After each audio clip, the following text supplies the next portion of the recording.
Shalom, berjumpa kembali dengan channel Klavos Sukacita.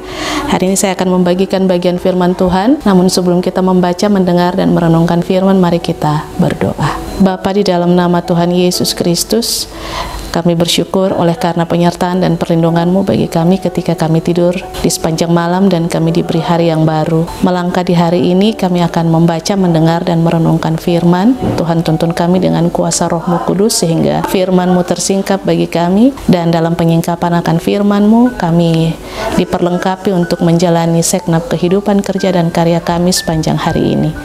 Demi Yesus Kristus, firman yang hidup, kami berdoa. Amin. Bagian firman Tuhan terbaca di dalam kitab Yunus pasal 4 ayat 7 sampai ayatnya yang ke-8. Tetapi keesokan harinya ketika fajar menyingsing, atas penentuan Allah datanglah seekor ulat yang menggerak pohon jarak itu sehingga layu. Segera sesudah matahari terbit, maka atas penentuan Allah bertiuplah angin timur yang panas terik sehingga sinar matahari menyakiti kepala Yunus. Lalu rebahlah ia lesu dan berharap supaya mati, katanya, lebih baiklah aku mati daripada hidup. Demikian firman Tuhan.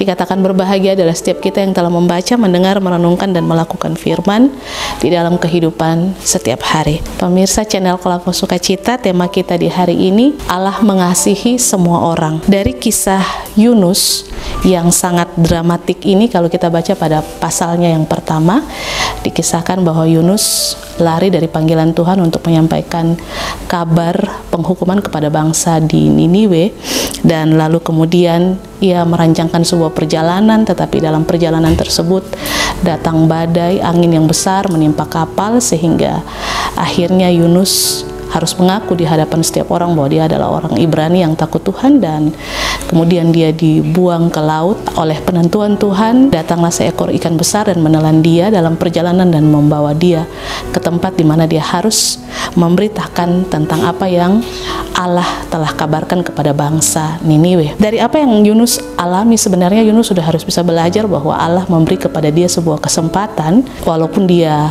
lari dari panggilan Tuhan, tetapi Allah memberi dia kesempatan untuk supaya tetap melaksanakan apa yang menjadi tugas dia, memberitakan penghukuman kepada Niniwe. Dan setelah Yunus menyampaikan hal tersebut kepada bangsa Niniwe, Yunus duduk dan menunggu apa yang hendak Allah lakukan kepada bangsa ini.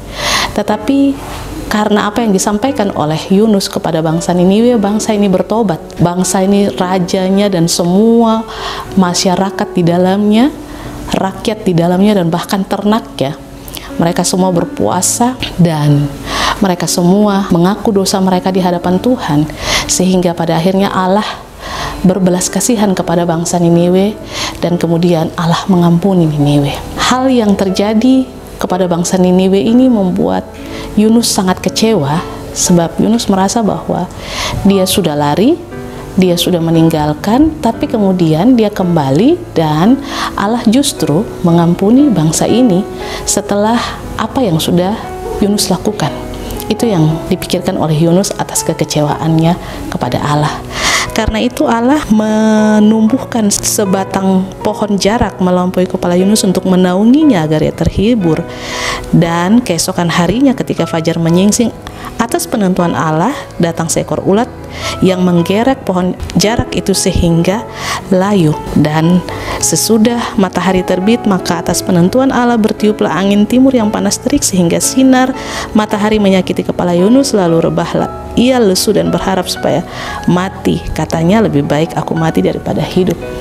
Yunus kecewa, Yunus bersungut, Yunus menggerutu kepada Tuhan atas sesuatu yang tidak ia tanam, sesuatu yang tidak ia tumbuhkan, tetapi ia menikmati semuanya itu. Lalu kemudian atas penentuan Tuhan, semuanya itu Tuhan ambil, lalu kemudian membuat Yunus menjadi lemas karena matahari menjadi panas, sehingga akhirnya Yunus menggerutu, Yunus marah, dan Yunus kecewa kepada Tuhan. Oleh karena itu, sesungguhnya Allah hendak menyampaikan kepada Yunus, engkau sebenarnya menyayangi sesuatu yang tidak engkau tanam, yang tidak engkau tumbuhkan, dan akan hilang dalam sesaat.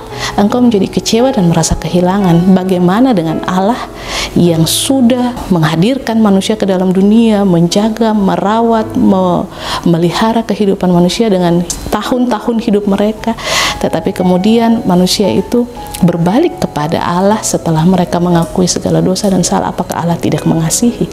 Dan gambaran apa yang Yunus alami ini, Yunus sebenarnya harus bisa belajar apa sesungguhnya yang Tuhan kehendaki melalui sebuah pertobatan yang sudah dialami oleh bangsa Niniwe. Pemirsa channel Klavos Sukacita yang diberkati Tuhan, tadi kembali lagi saya ingatkan tema kita, Allah mengasihi semua orang. Allah bukan hanya mengasihi orang yang baik saja, orang yang suci saja, orang yang hidup berkenan kepadanya saja, tetapi juga Dia mengasihi orang berdosa.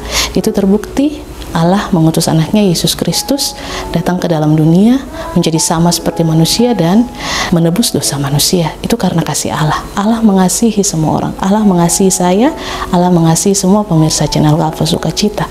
Dalam situasi hidup apa yang kita alami, baik kita ada dalam keadaan yang berkenan di hadapan Tuhan ataupun ketika kita sedang tidak berkenan di hadapan Tuhan, itu bukan berarti bahwa Allah lalu pergi meninggalkan kita.